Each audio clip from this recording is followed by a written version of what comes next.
And good morning. We're live on YouTube. We want to be live on Facebook as well. So let's get our Facebook groups in here. That's Atlanta Falcons on SI and Scott Kennedy Sports. And yes, Facebook.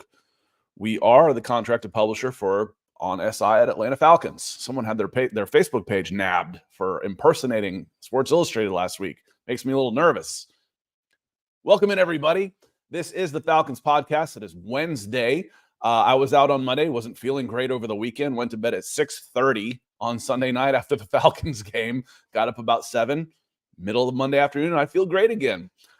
So Nick is joining us. I see him coming in right now, pouring the coffee. Just wanted to get started to kind of intro the show so I can let him know what we're going to talk about too, because I like to surprise him on Monday mornings. But we go live on Monday and Wednesdays, and this week, to make up for Monday and because there is a game on Thursday night, we're going to go live on Friday. So we're still going to get in our 2 shows in this week. We're going to go today, and we're going to go Friday for a reaction. It's been a busy week. Some of the things I want to hit on today. I want to hit on, do the Falcons have a Kyle Pitts problem? We're going to look back at the Saints games briefly because there's another game tomorrow.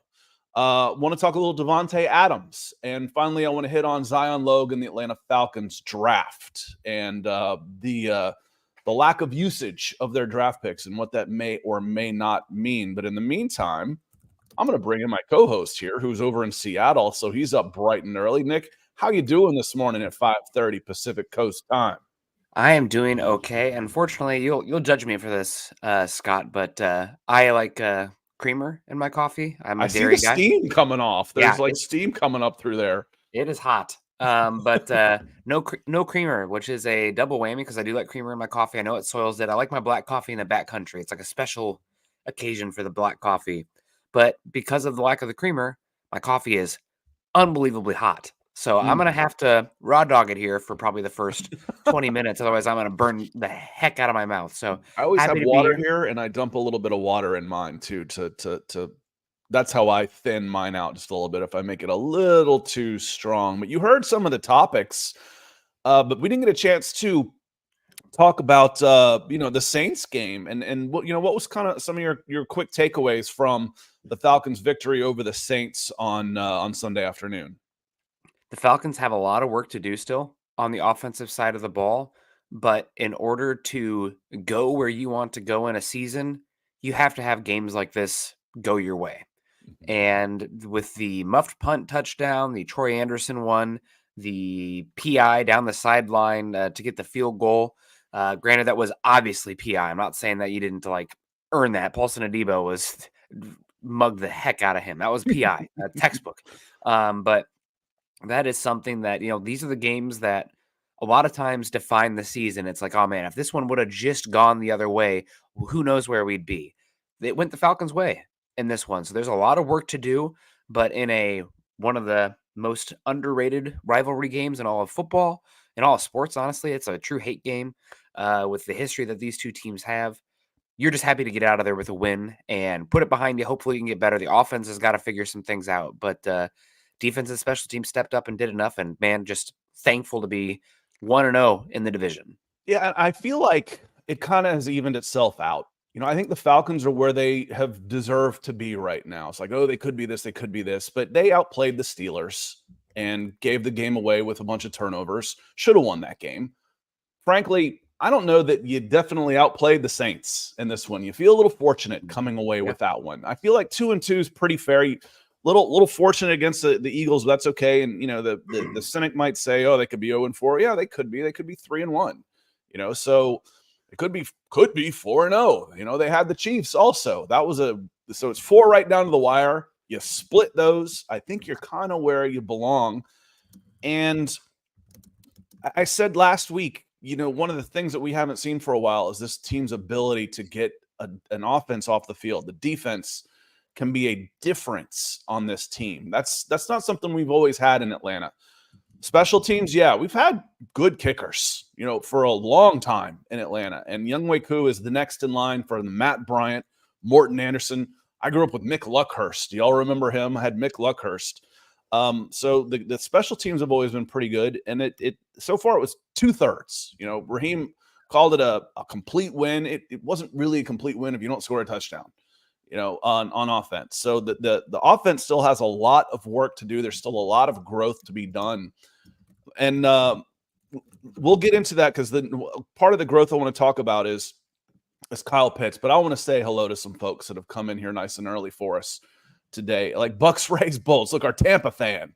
I think everybody in here that's in here bright and early with us knows that he is a good member of our community, and we appreciate you being here.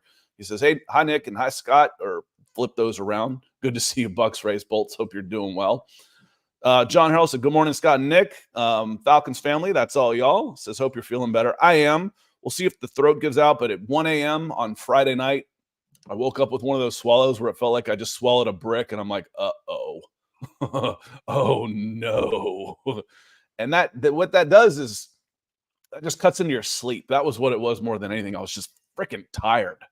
Yeah. And then, with a sore throat, it's hard to talk for 2 straight hours. So I was like, you know what? Let's just take Monday off. We'll be all right. We'll be forgiven. John Harrell says Troy Anderson's a guy that kind of divides opinion amongst Falcons fans. Like, oh, he takes the wrong lanes, but golly, if the light bulb comes on for this guy, he's when CJ Erickson was writing up, said that he returned that touchdown with above average, got to show off his above average athletic ability. And I'm like, CJ, you're underselling this guy. And I went and looked up his RAS score, his relative athletic score. It's a 10. He's a perfect 10. He's a 10. He's a 10. 10. He's a perfect 10 on the relative athletic score. The man's a beast. He had 17 tackles. Let's get him off special teams. He had 17 tackles and an interception for a touchdown, Nick. All over the field. I mean, I don't remember exactly his profile, but at Montana State, he was like the leading running back rusher. And he was all conference. He was not all conference. He was like conference player of the year on offense. There's a ghost in my I heard that. On offense and defense. So he made it either as he played quarterback and running back, and then he ended up playing inside linebacker. And he was conference player of the year on both offense and defense. That's football player. So, I didn't have any doubt that he'd figure it out. And he got robbed of his sophomore season with that injury. That, I think we're seeing Troy what we were hoping to see at the beginning of last year, and then year 3 was going to be, oh my God, this guy's a beast. So we're seeing flashes of that now. To answer the question, John, how bad is the injury to Troy? They're saying day-to-day on him, which means for my cynical ass, the Thursday night's going to cost him a game.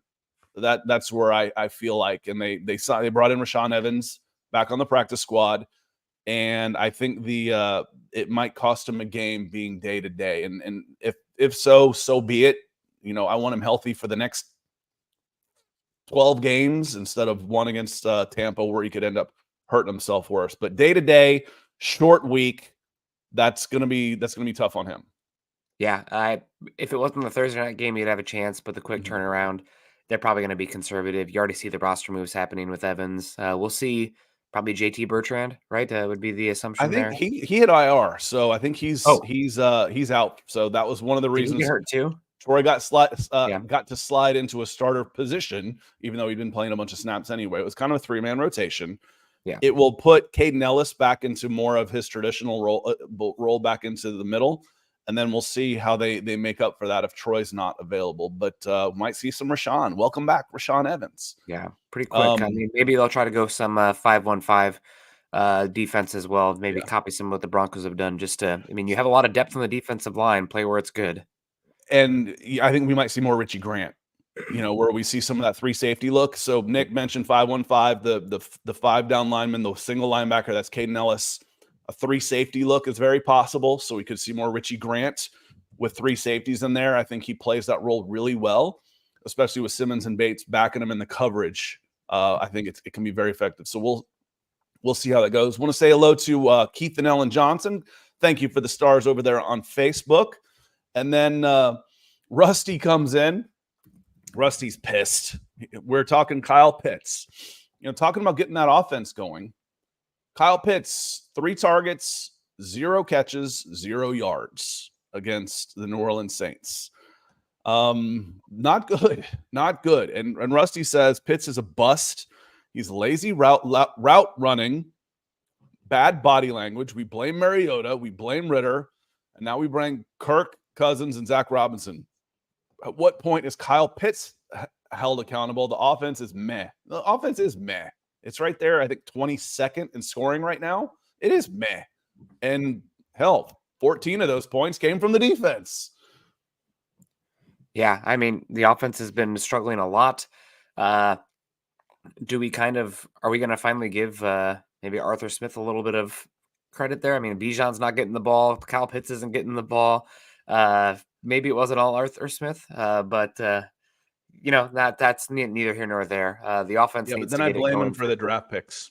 Yeah, that's fair. But Which yeah, we're going to do here in a little bit when we start talking draft. Yeah, and the Pitts stuff is like extremely hurtful because of just the quality of that draft class. I mean, you have All Pro, Hall of Famer, Pro Bowl pick after pick beyond Pitts. I mean, the top 12 there was unbelievable in that class, and you took, besides the quarterbacks, the one guy that I guess there's two. J.C. Horn also has not lived up to it, so at least it's another NFC South team. J.C. Horn's not in there, is he? Unless he was. He was 8 overall. He went right no, before. He wasn't, because the Falcons always pick it. No, they went 4. J.C. Horn wasn't in that draft. Who's the cornerback that the Carolina Panthers took? Wasn't that J.C. You're right. I thought he was the year before, though. I thought he was. They took J.C. Horn right before Patrick Surtain. So Denver got the second cornerback in the draft, and they got very fortunate because it was J.C. Horn, I believe 8 overall from South Carolina. For some reason, I thought he was a different pick. Yeah, you're right. Absolutely right. I for some reason I thought he was in a different pick. We're going to talk about Horn also, because there's something else I wanted to bring up here with Pitts. Okay, but either way, Jamar Chase, Jalen Waddle, Penny Sewell, J.C. Horn. Leave it to the Panthers and the Falcons to miss in here. And I'm not saying Pitts is a miss, but I do want to get to this. Pat Surtain, Davante Smith hit. Justin Fields is playing okay in Pittsburgh. I mean, honestly, Scott, right now, this is crazy, but and it's a small sample size. He's playing like the best quarterback from that draft class right now, because Trevor Lawrence has been very bad. I don't think it's all Trevor's fault, but Fields looks like what we all had hoped Fields would be. It's amazing how players get better when they're in better situations. It's just crazy. We say that about the Braves all the time, y'all. How often? The Atlanta Braves are a premier organization. They just flat out are. And it's nice because they weren't always that way. When players come to the Braves, they play better. It's 9 out of 10 times. And it's part of the environment. It's part of the culture. And yes, the culture and stuff around Justin Fields was poor. I started this one early. Appreciate you, Rusty, for the support and the super chat. I started this one early because this is the counterpoint on this. This is, good morning. We aren't using Kyle Pitts like we should be. It hurts me to say this, but trade him before we have to pay him. We need a top shelf right tackle, center, or edge. So and this is where my counter to this is. And listen, I don't get into the binary arguments. I can be swayed either way. And Nick and I had this discussion yesterday. I'm like, listen, if my mind's made up, I'll tell you, and don't waste your time trying to change it. Don't talk to me about anybody being a better basketball player than Michael Jordan. You're wasting your time. My mind is made up. But Kyle Pitts on this, my mind's not made up on this. How could it be? He's a 23-year-old kid still. But the question I have back on this, Justin, and Atlanta Falcons fans who say this part of it, he's not being used like he should, is how should you use him then? Because he spent his first 3 years as a wide receiver. 80% of his snaps were in the slot or out wide. Only 20% as an inline tight end. This year it's doubled, Nick. I went and looked it up. He's got 44% of his snaps as an inline tight end, with only 60% of them. That adds up a little bit more, I know. Work with me here. Out wide. So you've tried him out wide. You've tried him in the slot. You've tried him at tight end in line. It's not working anywhere the last 3 years now. At what point do we say it's Kyle Pitts? I mean, you have to start to say that it's Kyle Pitts kind of a no man's land. It's one thing that we talk about these positionless football players, and they don't tend to work out all that often. It's like nice in theory, but then like, where is your exact home? It's nice to have that plan for a guy just for the floor. But I still think that Kyle Pitts, I mean, what is he, 23 years old? 23. Had the injury season. Turns He's 24 too in a couple talented. days. Yeah, I think that you're not going to get good ROI right now on a trade for him if you do end up trading him. So I think it's probably better just to hopefully let it play out and that he figures it out versus getting a fourth or fifth round pick back for him, especially with or eating a lot of the contract and maybe getting a third. But I don't know, man. I don't know about that. So yeah, it's very unfortunate to have him struggle like he has, especially compared to what you have. You bypassed taking him at Well, 4 even just overall. the opportunity cost was massive. Yeah, in that And class then specifically. and then he's taking up space right now. If he's in line 44% of the time and he's not a threat catching the ball, then he's a liability blocking. He is a Yeah. liability on this offense right now. That's not good. No. That's not good. I said last year watching him run routes and stuff, and I caught some flack for this. Naturally, there's the defenders of the program where everything is always, I say a lot of folks on the internet, they start their day with everything is awesome, and then they try and figure out who they should be mad at for not thinking everything is awesome. I said I'm getting OJ Howard vibes out of him. People are like, oh my God, you're nuts. This unicorn tight end, the generational talent. Well, you know what? I watched OJ Howard when he was coming out of high school. He is the best receiving tight end prospect I ever saw coming out.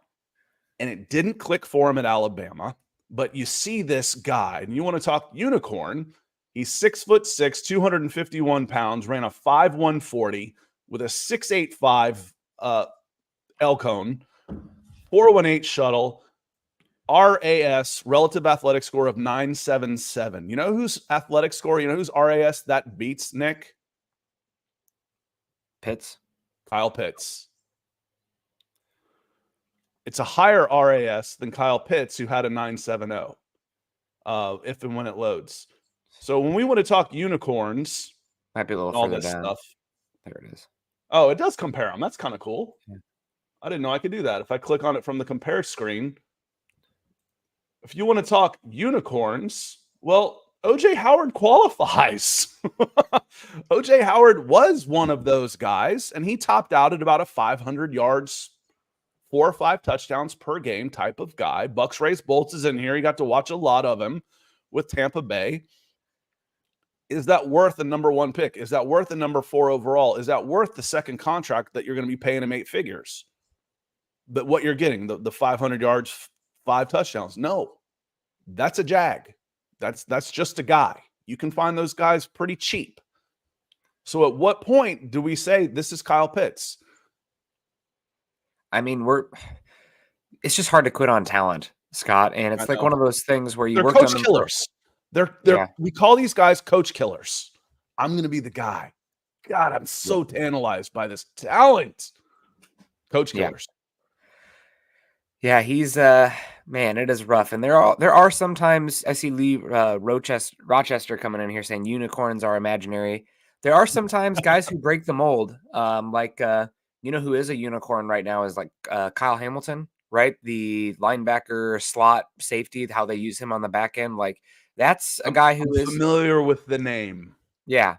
Kyle Hamilton. That's a guy who is he didn't run the best, but he's so smart and he's getting everything done. But there's risk. There's a reason he fell to 14, the position he plays, the fact that, again, in theory, a lot of times those positionless guys are better than they actually are. But he was actually a player as well. So with Kyle Pitts, I mean, if I was trading for him or signing him, I think at this point I'm probably scrapping the tight end thing. Maybe there's a few plays here or there where he's in the huddle and then all of a sudden he's at tight end. We don't have the personnel to match that. But I'm probably giving up on the tight end stuff and having him at X receiver and just letting him be a guy on the perimeter. Use the catch radius. I mean, you're in a 4.44 or 4.45. I mean, I'd have him in the slot. I'd keep him in the slot and try and the one thing about outside is you can put him in motion, but I'd try and get him inside as much as possible. I'm thinking X and slot, big slot Mhm. and X, especially ISO ball. I mean, if you can play trips on one side and pits on the other, and they're not going to, if they play one-on-one, toss it up. But the suddenness, the route running proficiency, he just doesn't. I mean, he just doesn't have that ability. Like the best tight ends have this kind of like Right. the savviness to Yeah. them, right?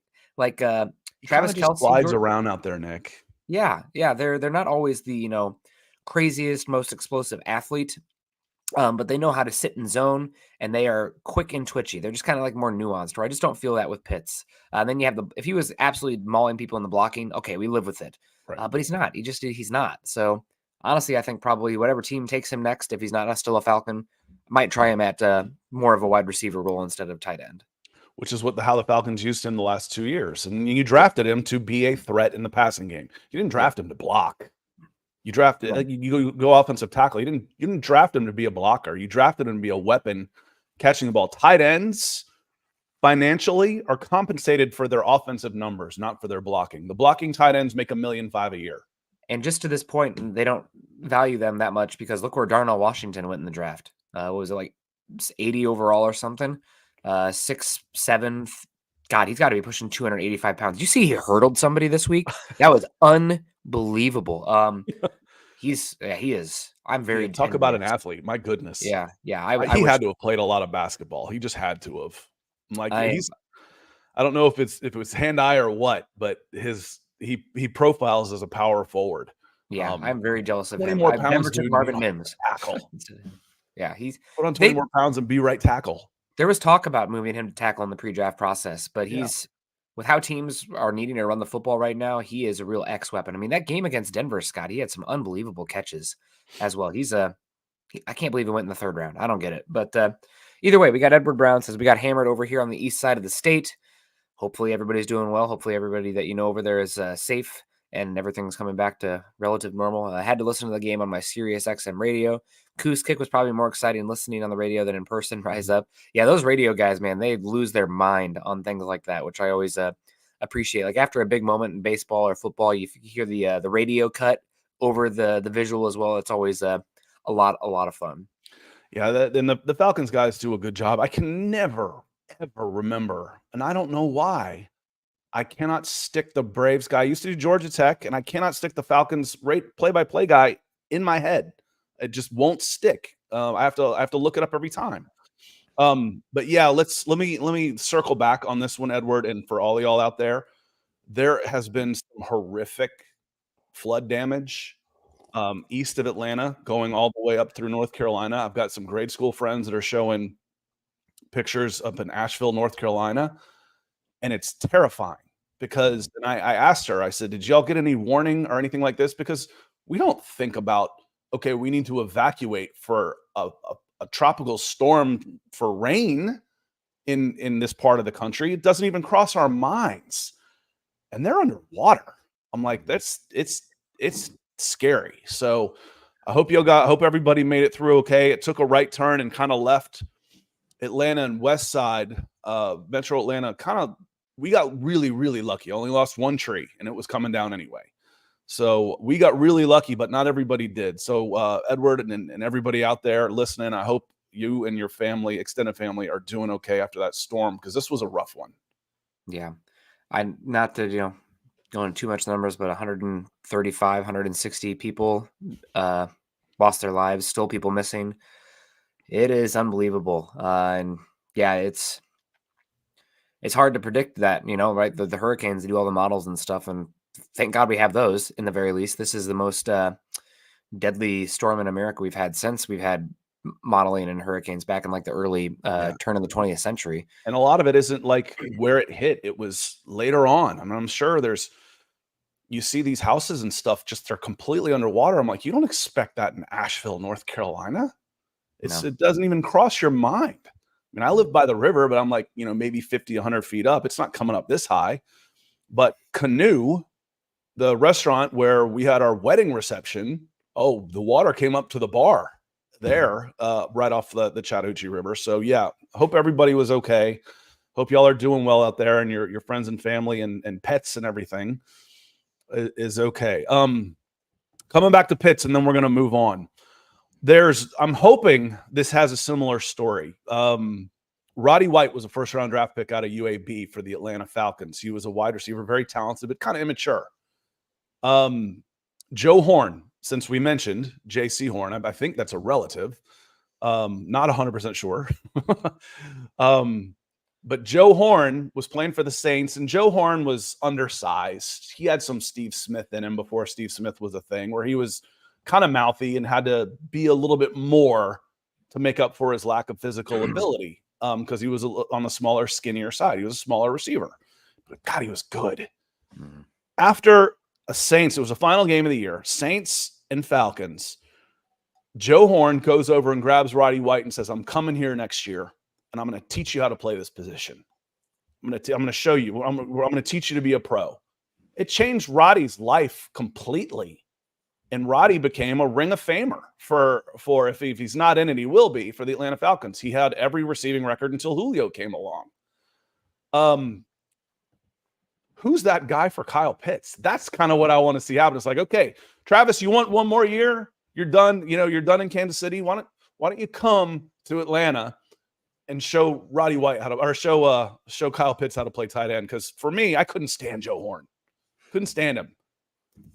And he's a Falcons legend now in my mind for what he helped do for this franchise with Roddy White. Yeah, I mean, I don't know, man. He's just such a unique player. And also, is there like a big older X receiver that can come in and help show the way, or a tight end? I mean, maybe. What's Tony Gonzalez up to right now? I don't see him on the TV Trust me, show. he crossed my mind too. Yeah, so I don't know, but as somebody said in the chat here, I did want to give him credit. It's just week 4, and this offense in general is struggling. So maybe the best thing to do is unless somebody offers you a trade you can't refuse, which I do not see coming. In-season trades are hard. Then it's probably definitely his father. It's JC's had injury stuff, but I mean, it's crazy they took him over Surtain. But anyway, I don't think we're going to get good value for Pitts in a trade market right now. So the best thing you can do is hold on and hope for the best. Yeah, I would not advocate for a trade right now either. It would be selling too low, and the money's not that bad because it's a tight end, because he's listed as a tight end. Even though he played 80% of his snaps at wide receiver, it's like $11 million, maybe $10.5 million next year. That became a no-brainer when I figured out that's how they do 50-year options. That I wasn't that you can't give up on the kid. Like you said, I think he's 24 this week. It's like October something. But he turns 24 this week. He's still 23 years old. But dude, it's time. We put up on Facebook, the Falcons have a Kyle Pitts problem. And part of the problem is he's not productive. He's a liability to your offense right now, but you can't bench him, can you? I mean, that's part of the problem. He's not fitting in this offense right. Is it him? Is it him? And then, some of the comments on there, he's not being used right. And again, I asked the question, then how should he be used? Because they've used him out wide. They've used him in slot. They've used him in line, and it hasn't worked in 3 years. At what point do we say his rookie season was a fluke? We're getting there. We're coming out, this is year 4 here. But you can't give up on him because the talent is so tantalizing. Yeah, I can't quit on him. Still young. Tight ends take a little while. He might be a bust, but I would not give up on him just yet. Although he is hurting the team right now, but you got to find other avenues. I'd take his snaps away. Yeah, it's tough. I want to run 11. I'll put Charlie Warner out there if I need blocking. Yep, and I like the graphics show, like Pitts has been one of the worst separators in football so far this season, and you're hopefully going to work on it and get it. I mean, it's kind of crazy. The best separator you have on the team right now has been close to the most targeted. I do think the connection between London and Kirk is coming along, but he definitely loves himself some Mooney early on. It feels like it's going to that number 1 a lot, which is fine, but I don't think you want him to be the premier guy in the pass game for you. But we'll see. Again, still 4 games in, missed a lot of time this offseason. We said it was going to be clunky in the pass game to start, and it has been. So Let's move on a little bit because the guy that's been in the news from a national perspective has been Davante Adams. Take Ray McLeod's snaps and put in Davante Adams, and what does this offense do? It looks pretty good. I will say Davante, I don't think is as much of a game changer as he used to be, and I'm a little bit worried about him being a naysayer. I mean, there's a lot of mouths to feed still in Atlanta overall. And now, granted, if you bring him in, you're probably going to really focus on getting him the football. And we talked about wanting a wide receiver a lot. I mean, if he's available, I'd be interested. I'd also be making a call to the Miami Dolphins right now. If I was the Atlanta Falcons, being like, hey, you're not doing diddly squat this season. You're terrible. You have an older wide receiver as well by the name of Tyreek Hill. Is there any availability there? I mean, talk about changing the formula there. I mean, heck, even like Amari Cooper, they just moved his contract around. Now he's not the Amari Cooper of Dallas anymore. But if I was like the Broncos right now, I'm buying low on weapons from Cleveland right now because their offensive line is horrible and their quarterback is the worst in football. I think that you can maybe get a pretty good ROI on the likes of Amari Cooper or David Njoku too, if he's available. They're a tight end. So there are definitely options available. But yeah, Adams, I mean, if you can use a third round pick for him, considering his age, I think maybe a third and a future pick based on playing time as well. I don't think I'd want to give up a second round pick, 32, 33-year-old wide receiver who's had been a little bit of a locker room problem now in two places at the end. I don't know, that kind of wigs me out a little bit. But he definitely could change the dynamic of your passing game. And I do see some people in here talking about, yeah, see Tyreek Hill, do not touch. I mean, God, he's unbelievably tantalizing weapon. He's not the best wide receiver in football anymore. That'll either go to Nico Collins, who's been unbelievable. Scott, oh my God, Nico's been awesome this year. Or Justin Jefferson, of course. But yeah, I mean, those are the three guys that I think are the most interesting on the market. And the question is, well, can we afford Adams? Yes, you could move some money around. You could bring him in and renegotiate his contract. You could make it happen if that's what you wanted to do. The bigger concern for me right now is you've already given up your third for Matthew Judon. However, that looks like a bargain right now, even if it's a 1-year rental for what you're getting out of Matthew Judon. You lost a fifth, was it? I've already forgotten. I think it was you lost the fifth with the tampering charges. You've only got 4 draft picks next year. 4. You give up a second because, yes, the Raiders are looking for, and like I said, wants but doesn't get. It doesn't matter what you want. It matters what you can get, but they don't have to trade him either. So when we talk about free agents, like, well, he's too expensive. He wants $18 million. That doesn't matter what he wants. It matters what he can get. This is different. Yeah. The Raiders don't have to trade him. So they will hold out for a second-round pick, and they won't have to deal with any money because there will be plenty of suitors for Davante Adams, including the New York Jets, who have 9 times. So far, I'm bringing out what movie was it? Varsity Blues, and now Ferris Bueller 9 times. They have 9 picks. So when we talk about the ability to deal, you can have the money. Arthur Blank's got the money to pay contracts away. But I just wonder if you have the means to make the trade for him that would tempt the Raiders over somebody else. And, people say, I saw someone say, it's like putting a spoiler on a Taurus right now. Well, yeah, but that SHO was pretty bad when they souped up that Taurus. But again, this isn't the Falcons offense that I expect to see in Thanksgiving. On Thanksgiving, I expect it to get better. And I would roll with the guys you got, including Kyle Pitts and Kirk Cousins right now, Nick. I wouldn't go for that. I wouldn't go for Davante Adams. I think personally, I mean, what, we still have another 4 weeks until the trade deadline? It's after week 8. There's no reason to rush it right now. Now, if you are, let's say, 5-3 at the deadline and the offense looks like it's coming to life, we already have heard a lot of people in the draft industry talk about how this is kind of just a mediocre draft class. Now we'll see if that ends up being the case. Last season, it fell off a cliff after the top. Like there's not a lot of like day 2 talent was the perception. This year, it sounds like there's not a lot of consensus first round overall picks. So maybe it's a year that you're okay not having as many arrows. I mean, I'd still rather have the arrows than not. But this is a team that's already shown they're trying to go for it this season in this window. So maybe it's something we evaluate where they're at in a couple weeks from now. And then you can make that move. I'm not sure how soon Adams is being traded. Maybe you miss out on him for that, but he's not the only wide receiver who's going to be available if you want to go that direction.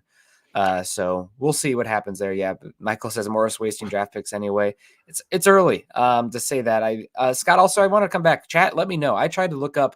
I didn't see Bertrand ending up on the IR in any news that I saw for the backup. So I think from what I saw, he should be available.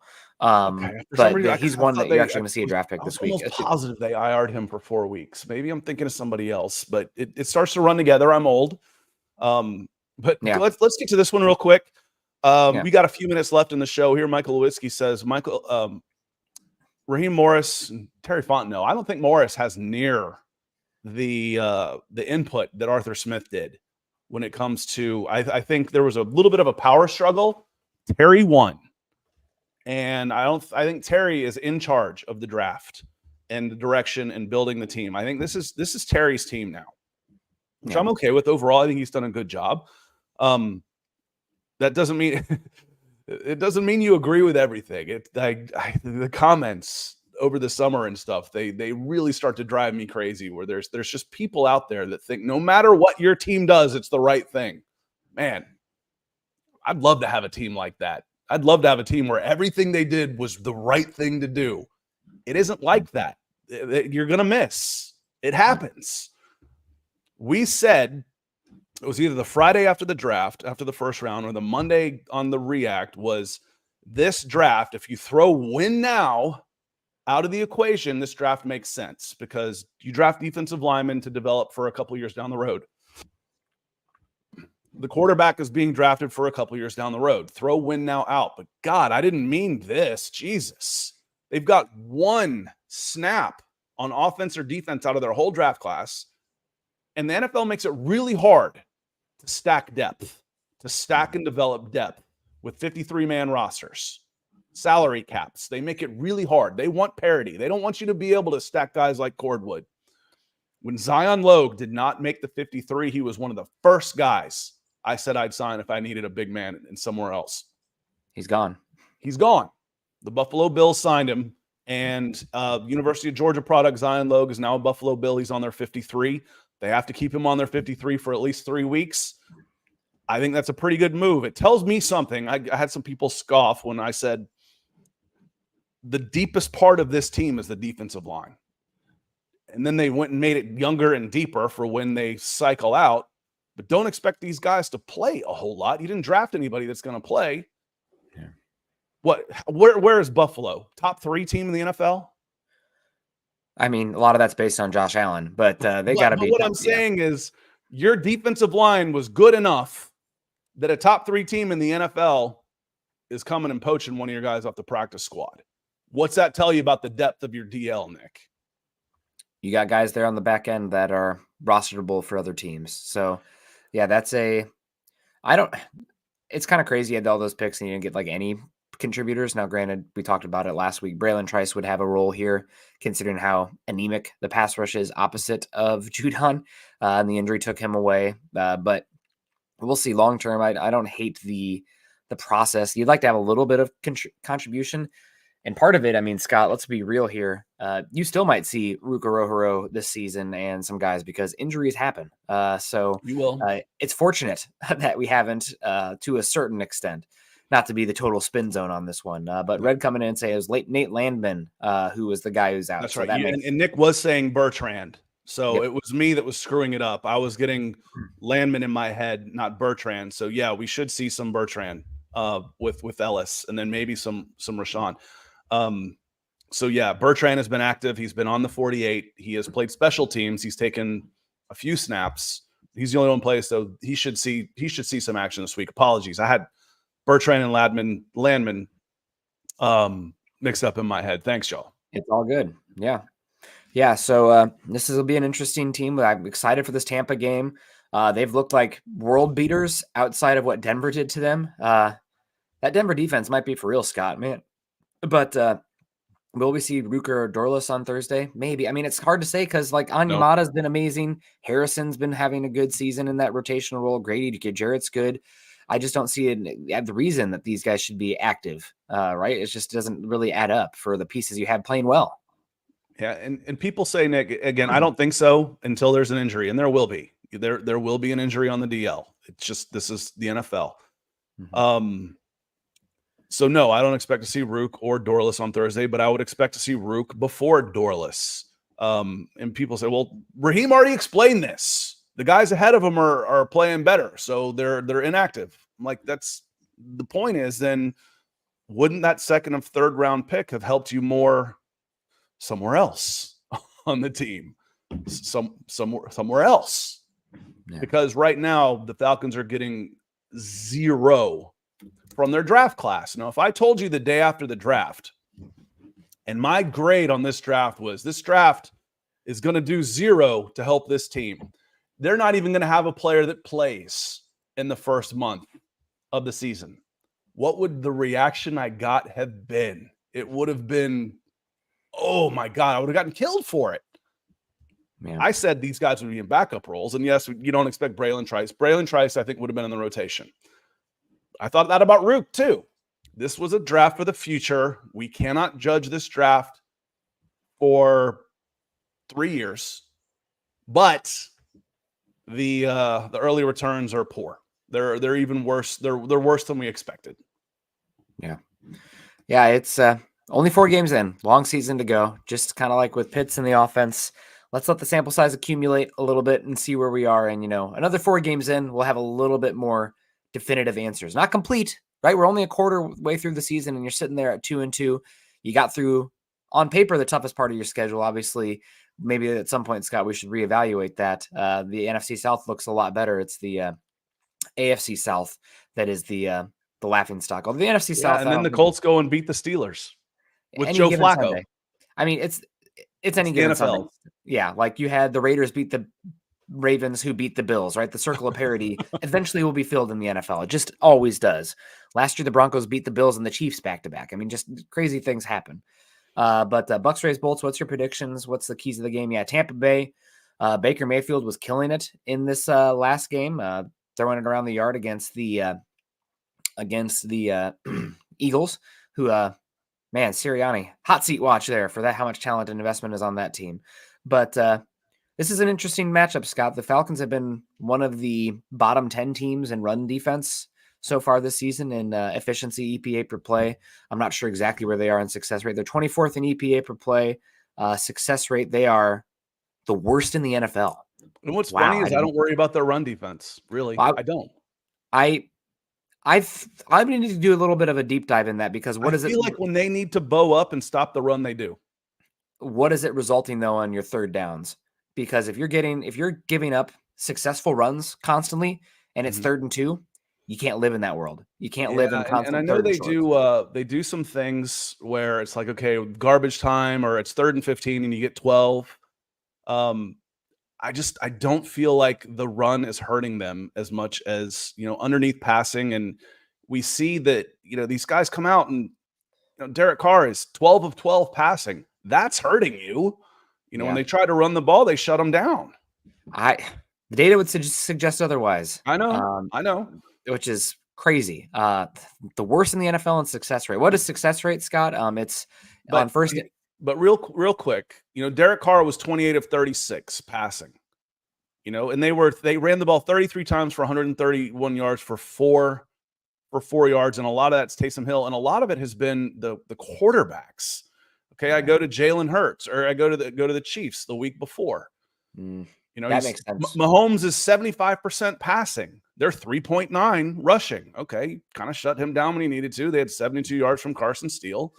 I go the week before, and it was Jalen Hurts that was killing you. And Jalen Hurts is 20 of 29 passing. Again, that's 67%.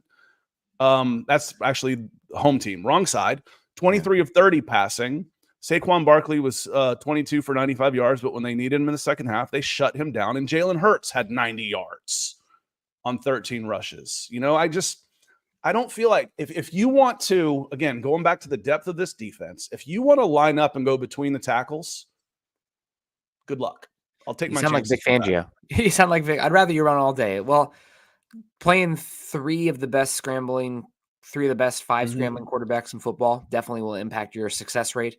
I don't have the explosive stat numbers in the graphic. I wish those are the three big ones: the EPA, the success rate, and the explosive play rate. Those are the three that interest me the most. But what I was getting to, Scott, is that despite the Falcons' metrics being horrific in run defense, and now that you're going to be without Anderson, maybe he's part of the issue in terms of his volatility in the run fits and everything, but Tampa has been one of the worst rushing offenses in football. Now they maybe have found something a little bit in Bucky Irving. They've been a little bit better here of late, but Rachaad White, not so good. Irving's a little bit more of a complimentary back, but man, my fantasy team's appreciating him. But he's a one to watch as well. So I'm curious to see if the Falcons can fix their efficiency a little bit in the rush game. And that was the big difference for me in that Broncos game, Scott. They got the Baker Mayfield in 3rd and long a lot, and they put pressure on him, and they got after him. So I'm curious to see if the Falcons' rush defense can start to dig out of the hole that they're at with one of the worst 5 to 10 run defenses in football, according to the metrics compared to their peers. Yeah, and like what's their opponent's stats for passing is 94 divided by 128. Their opponents are hitting 73.4% of their passes. That worries me a lot more than because they're getting 5-7 yards at least every time.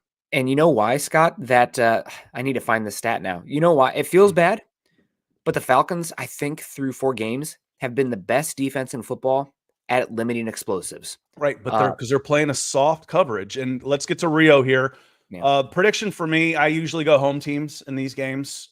In with the Saints and with the Bucks, I usually pick the home teams, even though the Saints are awesome on the road. So I'll still go Falcons in this one, in a tight one. Lots of field goals, 3 field goals. I think I saw a 23-20 prediction in there. I think that sounds about right. But it's a pick 'em for me.